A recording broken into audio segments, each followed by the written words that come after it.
All right. Hi. I'm back. This time I'm going to do the rest of my book haul here. So we're going to talk about quite a few adult books, and I forgot one children's book. Oh, it was hidden. So I'll start with that one. The last children's book that I got at the 99-cent sale at Savers. So keep in mind, again, all of these were 99 cents a piece. I spent less than 20 bucks on all the books that I got. How can you go wrong? So is What's Happening to Grandpa. And it is by Maria Shriver. And it is another one of those books that you would think that I'm only going to teach my kids or my grandkids about tragedy. But it's not that, I promise. I just kind of want some books just in case. This is another book. I don't know if you remember my last haul video. I talked about getting a book about Alzheimer's and dementia, because that runs in my family, and I'm a little bit worried. So I just want to, you know, get a couple books just in case that my grandkids start going through any of this stuff. I wanted a couple books to be able to read to them so they are not so afraid of it, and maybe, you know, can help themselves through it. So this says, the aging of loved ones is a difficult transition that nearly all children must face. But when aging includes an illness like Alzheimer's, the challenge to a family is profound. In this poignant book, through the story of young Kate, Maria Shriver once again lends her honest, deeply personal insight and reassuring voice to a topic affecting millions of Americans. Grandpa has always been the best storyteller Kate has ever known. But lately he seems different. He repeats himself, becomes easily frustrated, and then one day he even forgets Kate's name. When her mother explains Grandpa's disease, Kate is overwhelmed. What will happen to him? How do her mom and grandma feel about it? Will others in her family get sick too? How will she explain it to her friends and younger siblings? With remarkable strength and creativity, Kate not only explores these questions, but also resolves to cherish her grandpa's life and memories. In doing so, she forges a bond between them that will remain forever in their hearts. As she's done so successfully in her other best-selling books, What's Heaven and What's Wrong with Timmy, Maria Shriver presents a truly touching story that inspires, guides, and educates and encourages readers to open their eyes to the beauty and love that our elderly ones have to offer. Which I thought, wow, that is a great goal. And the fact that it is accomplished by a beautifully illustrated children's book could not be better. I mean, you know, here's Mama having to talk to her about what's going on, showing pictures, old pictures. I think that's a wonderful story and a wonderful goal. And the fact that it's done and geared towards younger children, that is really great. And what a great honor to have a book like that so that you can teach your kids. Okay, on to the next. So Jean Shendoa Bolin is a doctor who I have several of her books. One of which is the Goddess one. Goddesses in Every Woman. And this is the male counterpart to that book, which is Gods in Every Man. A new psychology of men's lives and loves. So, absolutely wanted to have this in my repertoire here. I loved her initial book. She is a doctor who is a psychology. I want to say, I think she's a doctor of psychology. But she has studied Carl Jung and ascribes to a lot of his philosophies, who I love. I adore Carl Jung. And when I am going through winter and I start doing my shadow work, a lot of my shadow work has to do with Carl Jung and his writings and his teachings on shadow work and how he presents shadow work. So I'll be going through a lot of that this winter on my channel here to try to bring you through that shadow work process too. Wintertime is a great time to do shadow work, and it's something that I do every winter. And so by the time spring comes, I'm refreshed. I feel like I've become better and used that winter time wisely. and come out of at the other end a better person. And, you know, what could be better during that dark, shadowy time anyways? So let me read. The back of this says, in this challenging and enlightening companion volume to the best-selling Goddesses in Every Woman, Jean Shenandoah Bolen turns her attention to the powerful inner patterns or archetypes that shapes men's personalities, careers, and personal relationships.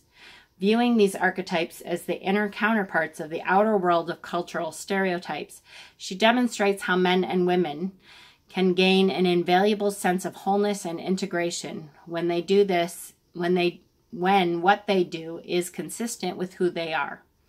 Dr. Bolen introduces these patterns in the guise of 8 archetypal gods or personality types, with whom the reader will identify, from the authoritarian, power-seeking gods Zeus and Poseidon, to the gods of creativity, Apollo and Hephaestus, to the sensual Dionysus.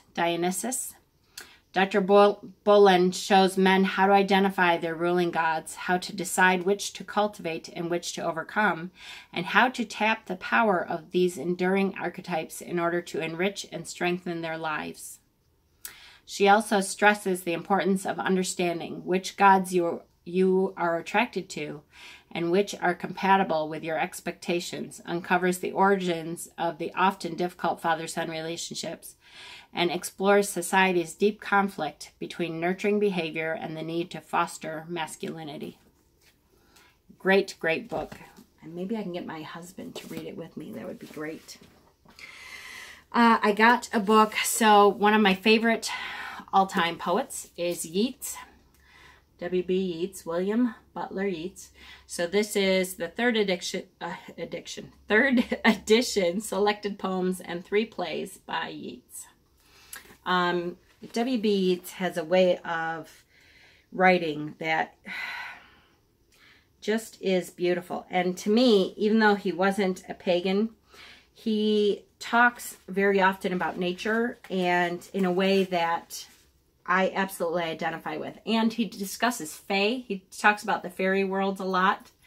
And the way his love of nature comes through in his poetry and in his writing, like some authors just don't grasp like he does. So let me just read a little excerpt here. The Two Trees. And I don't know this one yet. I just flipped open to the first nature-based thing I saw. Beloved, gaze in thine own heart. The holy tree is growing there. From joy the holly branches start, and all the trembling flowers they bear. The changing colors of its fruit have dowered the stars with merry light. The surety of its hidden root has planted quiet in the night. The shaking of its leafy head has given the waves their melody, and made my lips and music wed, murmuring a wizard song for thee. There the loves a circle go, the flaming circle of our days, gyring, spiring to and fro, in those great ignorant leafy ways, remembering all that shaken hair, and how the winged sandals dart. Thine eyes grow full of tender care, beloved, gaze in thine own heart. See, he loves the trees. I have a poem of his up in my ritual space, and I'll have to remember to show that to you. I'll be doing kind of a video tour of my witchy room very soon, because it's been a while since I've done one, so I know it's time. I found a book by one of my favorite authors. Caitlin Matthews and her husband John Matthews are what I would consider to be one of the foremost knowledgeable authors that write about Celtic living and history. John Matthews, as a matter of fact, I found John and Caitlin through studying Arthurian tradition, King Arthur and Morgana and Merlin, and part of what drew me into so deeply the goddess was the myths of Avalon. And from that, I grew to really look into Avalonian tradition and that kind of thing, and started to read Caitlin and John Matthews' books on that. John Matthews writes a lot about the Holy Grail, that kind of thing. And Caitlin and him both write a lot about Celtic studies. So this is Celtic Visions. This one's by Caitlin, and it's Seership, Omens, and Dreams of the Underworld. So it says, there are some on whom divine favor has bestowed the gift of contemplating clearly and very distinctly, with scope of mind miraculously enlarged in one and the same moment, as though under one ray of the sun, ever the whole circle of the whole earth, with the ocean and sky about it. And that was Saint Abdomen Vita Columbae. And so Celtic Visions shows how this visionary wisdom can be harnessed to reveal universal truths all too readily overlooked in the modern world, above all the underlying harmony of our lives on earth. Detailed coverage is given to the prophetic visions of the Druids, bards, and seers, and their methods of communicating with the other world. Through arguraries, omens, and fairy lore are explained in fascinating detail. A range of prayers, chants, and other practices is offered, all appropriate for modern-day seekers who aspire to be seers. So all that psychic visionary work that we're doing, this is a lot about that also. Seers, healers, and prophets. That's the name of the first chapters, the first section of the book. Seeing the invisible, the fairy seership in the other world. So lots of information about Celtic psychic ability. The Fae. If you have not ever read anything about the Celtic tradition of how they believe in the Fae and what the Fae mean to them, I highly recommend it. That's an entire lifelong study in itself. It's such an interesting lore and mythology behind it. Really, really neat stuff. This book, I almost was leaving and it jumped right out at me, and I'm so glad I just happened to keep passing everything. This was not in a section that I normally look at. I believe it was in the art section. But this is Super Stereogram. And the reason I bought this book is because in reading and getting ready to do all of our third eye opening and seership and psychic ability work, one of the things that I have read about in great detail is the 3D art images that you have to soften your eyes to see the 3D image in.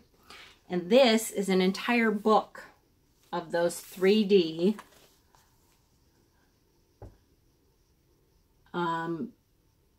pictures. So I'm going to put that up there, and I hope that, if I'm very still, sorry, I'm trying, hold on, that you can train your eyes to look at that. And as we go through, I will put up different ones when we're studying. In each of these is a hidden 3D image. So if I put these up on the screen, hopefully, if you can pause it and study it, you will be able to do that. And that is something that helps you open up your third eye, because it teaches your mind that everything is not always as it seems, that you have to look further. And it opens your mind up to that possibility that there could be something else in there, which is very exciting.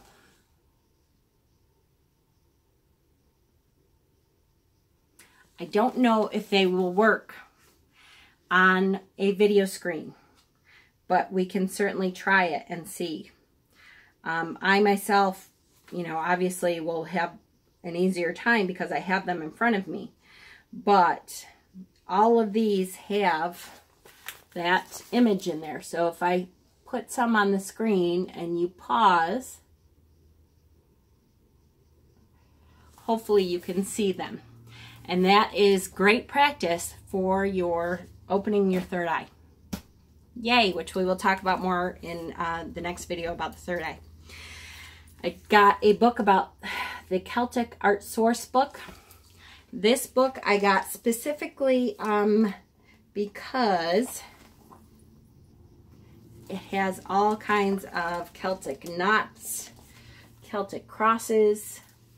I got this really because I am starting to look into what I want my son to do on my next tattoo. I'm going to try to cover up the big cross that is on the back of my shoulder. And so really I just got this one to get some ideas for Celtic work. Which, okay, now that I said it, now I'm going to have to show it, huh? Hold on. Let me see if I can do this without flashing y'all. So this is my oldest tattoo. I got this after PJ was born. My second son was born. And it has 3 blue, well, that's not true. It has a blue rose and a pink rose for Peter and I. And it has 2 blue rosebuds for my first 2 children. And then I never went back and got 2 more, which is okay because now I want to change the whole thing because it's a big wooden cross. And that is not my belief system anymore. So that's why I got that. So 2 more books, actually 3 more books, but one of them is not from there, and I'll tell you about that. This is called Enter 3 Witches. This is a YA book, a young adult kind of, you know, supernatural kind of book. And it is I thought that this is going to be very interesting. It's a take on Macbeth from a teenager's perspective. So it says, a battle is looming over Scotland, but as the ward of Lord and Lady Macbeth, 14-year-old Lady Mary has nothing to fear until her father betrays the king and is hanged as a traitor. Now she's trapped in a castle with a power-hungry couple who will do anything to get what they want. As the events, move this, good. As the events of Shakespeare's tragedy unfold around her, Mary discovers that destiny is hers to change, and that the power to save the Scottish throne from tyrants lies in her hands. So I thought, oh, that would be really interesting to look at Macbeth from another perspective. That is from Caroline Cooney. So I did get that book. The other YA book I got, I know nothing about at all. This is called The Prophecy of the Stones. 3 Girls, 3 Stones, 1 Destiny. I know that it was written by a teenager, a French teenager, who was 15 when she wrote the book. And it sounded interesting, so I brought it home. When I looked it up, I have to say it does not have all that great. The reviews on it are not great. So we'll see. I don't know. But it says, in a magical realm, 3 teenage girls, Jade, Opal, and Amber, are chosen to fulfill an ancient prophecy. Although they meet as strangers, they must learn to trust one another with their lives as they embark on an epic journey, armed with only magical stones. On the day of their 14th birthdays, they set out on a quest that will require them to leave their homes and families to face fierce enemies in an effort to save an enchanted land called Fairy Tale, where magic reigns and evil is unknown. So I thought it was cool that girls' names are Amber, Jade, and whatever the other one is, Opal. And so I thought, I'll try it. It's 99 cents, who knows. So one other book that I wanted to show you, because a copy of this is also going into my trade pile, is called Lessons from Lucy. And because I belong to Goodreads, every week I go in and I sign up for the giveaways. Every month, really, they have monthly giveaways on hundreds of books that you can sign up for to possibly get a copy. Most of the time they are Kindle books so that they don't have to send you an actual copy, but a lot of times it's an actual printed book. And so any that I think could be interesting, I do sign up for. And I win probably 10 books a month that way. Most of them are Kindle books. This is the second book that I've received in actual book form. And this looks really good. It's by Dave Barry, who's a comedy writer. And it says, as Dave Barry turns 70, not happily, he realizes that his dog Lucy is dealing with old age far better than he is. She has more friends, fewer worries, and way more fun. So Dave decides to try to figure out how Lucy manages to stay so happy, and to see if he can make his own life happier by doing the things she does, except for drinking from the toilet. Equal parts ridiculous and wise lessons from Lucy is a witty and affable guide to joyous living at any age. So I received 2 copies of this book, and so one is going to be in my trade pile, and I will do a trade video soon of all the books and decks and stuff that I have up for trade recently. Yay! So hopefully you guys are having a great weekend, and we will be on our way to a great week. Blessings!